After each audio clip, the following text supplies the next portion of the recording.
Hey guys, what is the single dumbest thing you've ever done to get the shot? Have you ever put yourself in harm's way? Have you perhaps risked your precious camera gear in order to secure an amazing image? Have you ever been so fixated on getting a great image that you tried to secure a Darwin Award for yourself? As you can probably tell, I'm no rock climbing adventure addict, but you don't have to be Jimmy Chin to put yourself or your kit at risk. My wife always walks off whenever I'm photographing near a cliff edge or on some rocky lookout. This is partly because she has a fear of heights and partly because she's fully aware of my track record. And so in today's video, I thought I'd share some of the dumber things I've done to get the shot. I reckon many landscape photographers have similar stories to tell. I thought it'd be nice to celebrate our collective self-destructive urges.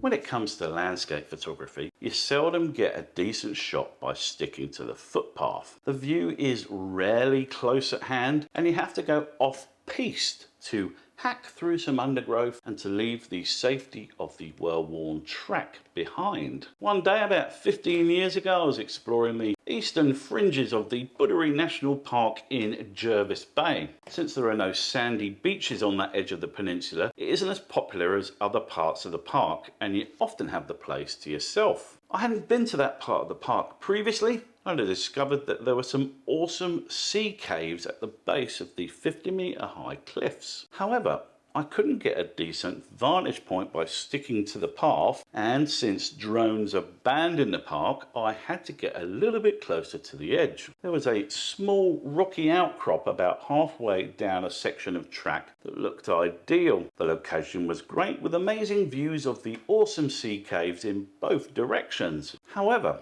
as I turned around to photograph the sea caves in the opposite direction, the ground beneath me gave way and I stood on my arse down a short but steep slope towards the cliff edge. The only reason I'm here to tell you this story now is that my sling bag caught on a rock and gave me enough time to grab a root that was poking out of the ground. Yes, I was saved from proving that a big belly and a plucky attitude won't save you from a 50-metre drop by my low pro sling bag. The only lesson to be learned from this experience is don't be a twat. Now, I don't know if you've been able to detect it from my heavily disguised voice, but I am, believe it or not, originally from the UK. I know, it's not just you, it's hard to tell, isn't it? I emigrated to Australia 17 years ago and have been slowly catching up on the various idiosyncrasies of life in this awesome country ever since. Some things took a bit of getting used to,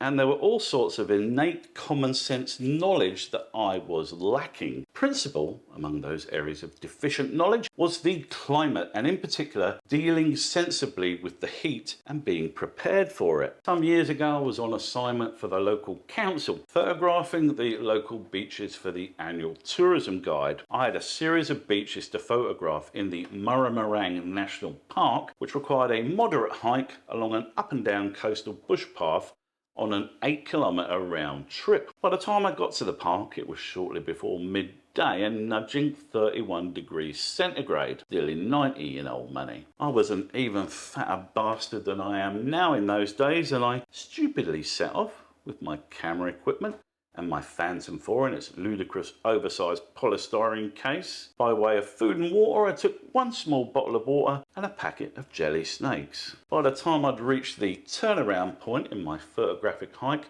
I had long since finished my water and was by now dripping with sweat and badly dehydrated. I found a bit of shade under a rock face and cooled off for a bit, chewing on jelly snakes and gearing myself up for that return trip. I eventually made it back by stopping every 15 minutes or so in order to reduce the amount of sweating. On my return, I burst into the toilet block like some survivor from a desert disaster movie, only to find out that there was no tap in the toilet block, and I therefore had to drive to some nearby shops where I alarmed the young checkout assistant by draining a bottle of water in front of the fridge. The photos were incidentally excellent, but Jesus, what a numpty I was. Lesson learned, I always ensure I have plentiful supply of water whenever I head out into the bush these days. And I still bring along a packet of jelly snakes too. The fearsome pounding of the ocean on rocks and the spectacular explosions of the waves impacting the shoreline always make for a great photographic subject. Whenever a big swell is forecast, I make an effort to go out and photograph them at one of the local spots. Last year an East Coast low weather system was pushing a crazy swell onto the East Coast, and I decided I had to photograph it. Best location for this, local to me, is Bombo Quarry. This is an old heritage listed quarry that used to extract latite for road constructions, but these days it's a tourist attraction and favoured location for photo shoots due to its striking rock structures. When I got to the quarry on the day in question, the waves were breaking there harder than I'd ever seen, and so I set up further back than I normally would. I got some great shots in the main section of the quarry and then moved around the corner to another section where I could shoot across the ocean back onto the rock structures. Now I watched the waves for about 15 minutes to make sure I wouldn't get hit by the waves breaking over the tops of the rocks. And then I set up my tripod, my X-T4 and its 10-24mm lens, and I got some good shots and took some great video. In fact, you can have a look at the video I shot by clicking up there. And I was thinking about moving location again when my luck ran out. An enormous rogue wave broke over the top of the rocks I was standing next to and completely swamped me and the camera. It felt like I was underwater. I was lucky not to get washed off my feet and flushed out into the maelstrom of water, where I would almost certainly have drowned. My X-T4 is of course weather sealed, but unfortunately the 1024 I have, version 1, is not, and the water got into the lens and unfortunately into the camera. This is the last shot I took on that X-T4. So I guess the main takeaway from that experience is that no matter how prepared you think you are, the ocean can always catch you out. Over the years I've taken some pretty cool shots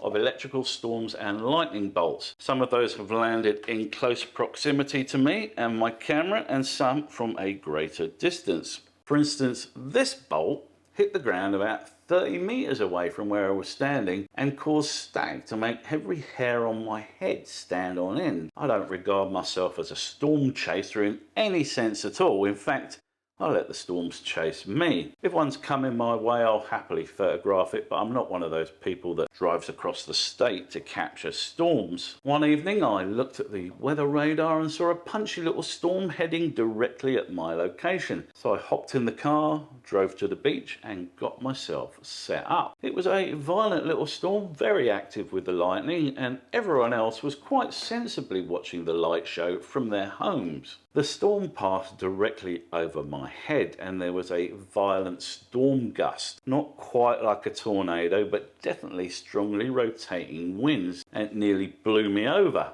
As it passed overhead there was a calm moment or two in the eye of it, and then it tracked northeast and out to sea. So I drove up to the headland and continued photographing it and capturing the amazing light show. Some of the bolts in that little storm were too close to comfort, if I'm being honest. All I remember is feeling completely exhilarated at the amazing photographs I was taking. One of the symptoms of having severe ADHD is an inability to correctly assess risk and to plan for the future. When you combine that with a desire to take cool photographs, you have a fairly dangerous mixture. But I was fine, and what can I tell you, I'd do the same again tonight if the same chain of events occurred. So there's nothing much to learn from this one really, apart from the fact that I have an unhealthy regard for my own security in dodgy situations. Alright, here's my last share, my last dumb admission, and it concerns a cool shot in a location I visited 1,000 times.